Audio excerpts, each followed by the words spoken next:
Good evening সবাইকে।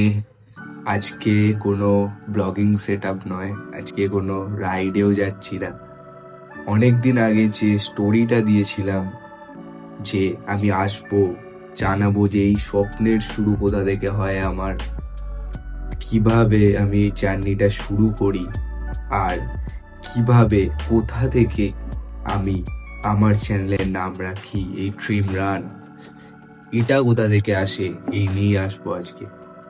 অনেক সাহস দেখিয়ে আজকে এই ক্যামেরার সামনে এসে কথা বলছি, তো সবাই অবশ্যই সাপোর্ট করো এটার জন্য।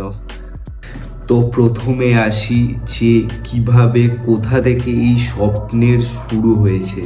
তোমরা এটা রিয়েলাইজ করো সকলেই যে প্রত্যেক স্বপ্নের পেছনেই কিছু না কিছু কারোর একটা গুরুত্বপূর্ণ অবদান থেকে থাকে, যাকে দেখে আমরা ইন্সপায়ার হয়ে সেই স্বপ্নটা দেখতে শুরু করি।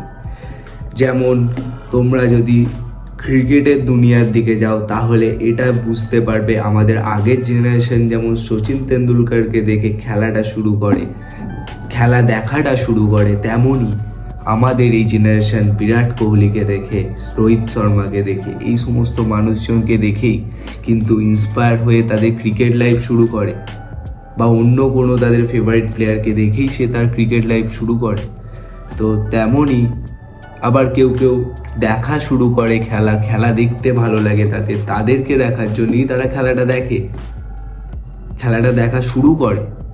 তেমনই তোমরা যদি ফুটবলের দুনিয়ার দিকে যাও তাহলেও মেসি, নেইমার, রোনাল্ডোকে দেখে ইন্সপায়ার হয়েই সবাই খেলতে শুরু করে, অথবা কেউ খেলা দেখতে শুরু করে। তো তেমনই সবার সেম ইন্সপিরেশন থেকে এই যে শুরু করা, এটা সবার ক্ষেত্রেই সমান গুরুত্বপূর্ণ ভূমিকা পালন করে থাকে। সেরকমই আমি কারুর একজনকে দেখে আজকের এই জায়গায় বসে আছি। তো এবার আসি স্টোরিটার কাছে, কিভাবে এই স্টোরি শুরু হয়।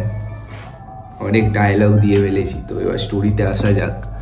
তো স্টোরিটা কিভাবে শুরু হয়, তখন 2022 সাল, করোনা শেষ হয়েছে। তো একদিন আমি স্কুল থেকে এসে টেবিলে বসে আমি কি করতাম, তখন ফুটবল খেলতাম আমি। তো ফুটবল ম্যাচ দেখার জন্য ইউটিউবটা খুলে খেতে খেতে ইউটিউবে দেখতে দেখতে খাই খেলা একটা যে কোনো চালিয়ে। তো সেরকমই সেই দিনও আমি স্কুল থেকে এসে যখন ভাত খেতে বসেছিলাম, সেই দিনকে আমি ইউটিউবটা খুলে যখন স্ক্রোল করছিলাম, খেলা পাচ্ছিলাম না ঠিকঠাক। আমি বার্সেলোনার ফ্যান ছিলাম, বার্সেলোনার খেলা দেখতাম, তো আমি পাইনি সেগুলো। তো তারপরে স্ক্রল করতে করতে করতে করতে হঠাৎ করে আমার সামনে একটা মোটো ব্লগ চলে আসে। ব্লগটা ছিল মুম্বাই নিখিলের। তাকে সবাই চেনে, আমাদের যে ফিল্ডে রয়েছে, যারা এমনি এই ফিল্ডে না থেকেও যারা এই জিনিসটাকে ভালোবাসে, তারা সবাই চেনে নিখিলের নাম। তো যাকে মানে ওজি বলা হয়, মোটো ব্লগিং কিং বলা হয় যাকে। তো তারই একটা মুম্বাই টু লাদাখ সিরিজ একটা আসে আমার সামনে। এপিসোডটা কোন এপিসোড ছিল আমি ঠিক জানি না। তো ব্লগটা আসে আমার কাছে, আমি দেখতে শুরু করে দিই ব্লগটা দিয়ে, মানে ব্লগ দেখতে থাকি দিয়ে আমার বেশ ভালো লাগে। ব্লগটা দেখার পর জিনিসটা দেখে আমি মানে আনন্দিত হই খুব, মানে আমার ভেতরে গুজবাম্পস দিতে শুরু করে। তারপরে আমি ইউটিউবে গিয়ে এটা সার্চ করে খোঁজার চেষ্টা করি যে আমাদের বাংলায় কে মোটো ব্লগিং করে। ওটা তো মুম্বাই নিখিল তো হিন্দিতে করে, তো বাংলায় কে করে। তো সেখানেই আমি লিখি যে বেঙ্গলি মোটো ব্লগিং লাদাখ সিরিজ। সেই মুহূর্তে আমার কাছে আসে এক অন্যতম বাংলা মোটো ব্লগার, এখনকার দিনের ড্রিম ওয়াক, সবাই চেনে তাকে, তনয়দার ভিডিও একটা লাদাখ সিরিজ আসে সামনে, কলকাতা টু লাদাখ। তখন লাদাখ জার্নিটা কন্টিনিউ করছিল তনয়দা যত সম্ভব। তো আমি প্রথম এপিসোডটা চালিয়ে খেতে শুরু করি। তো প্রথম এপিসোড শেষ হয়ে যায়, দ্বিতীয় এপিসোড শুরু হয়ে যায়, আমার ভাত আর শেষ হয় না সেদিন। সেদিন আমি বুঝতে পারি যে এই জিনিসটার জন্যই হয়তো অপেক্ষা করেছিল আমার জীবনের এই দিনটা।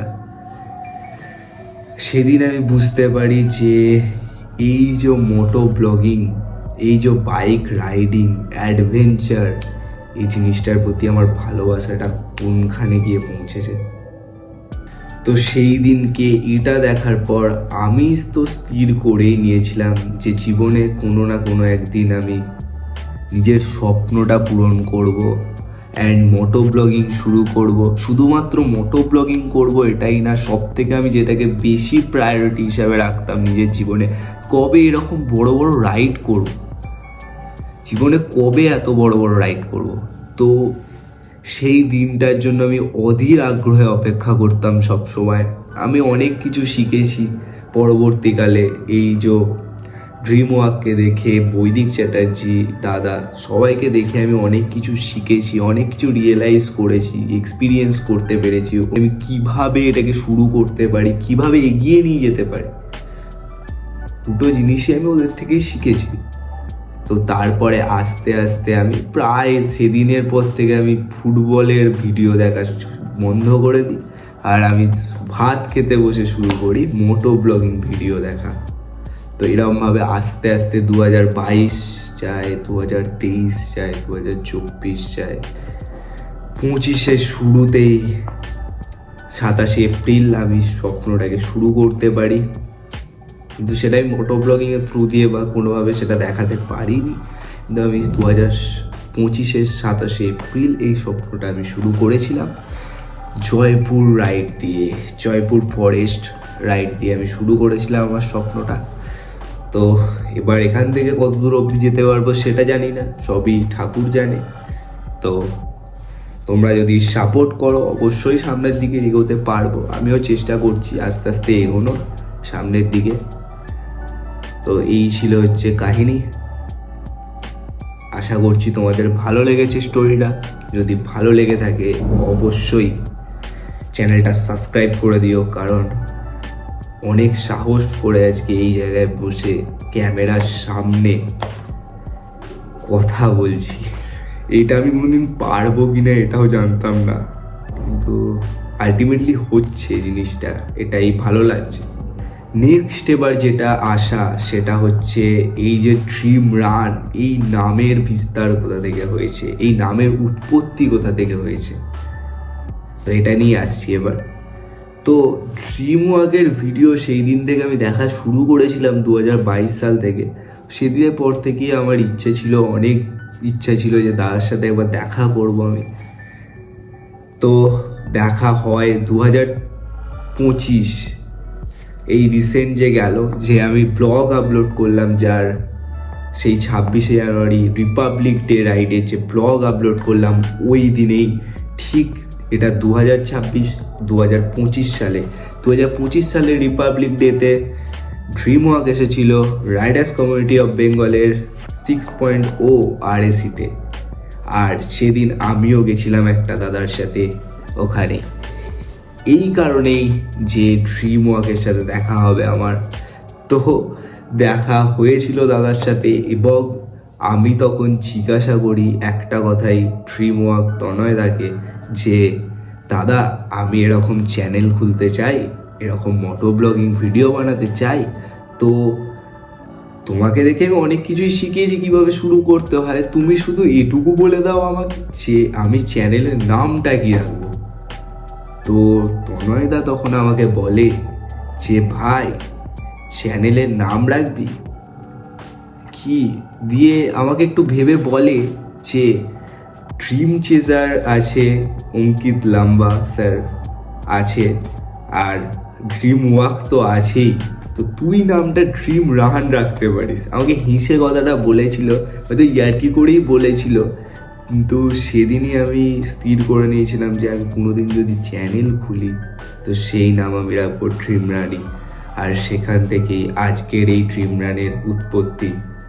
তো আমি মনে করি এটা আমার একটা স্বপ্নের দৌড়, যেহেতু আমি এত ছোট বয়স থেকে এই স্বপ্নটা দেখতে শুরু করেছি, এটা অনেক দূর পর্যন্ত এক্সটেন্ড হতে চলেছে। তো এই কারণেই আমি এটাকে স্বপ্নের দৌড় ড্রিম রান হিসাবে রাখি।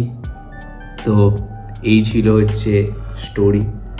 যদি স্টোরিটা ভালো লেগে থাকে অবশ্যই চ্যানেলটা সাবস্ক্রাইব করে যেও অ্যান্ড সাপোর্ট করে যেও, যেন আগামী দিনে তোমাদের ভাই আরও অনেক বড় বড় রাইড করতে পারে। অ্যান্ড সামনে আরও ভালো রাইড আসছে, আপকামিং ভালো রাইড প্ল্যান করছি। দেখা যাক এবার ঠাকুর বর্ষা কবে বেরোচ্ছি, সব কি কোথায় যাচ্ছি সব জানিয়ে দেবো। তো এই ছিল আজকের আপডেট। ততক্ষণ পর্যন্ত till now, dream on, ride on, and see you soon on the next ride. Tada!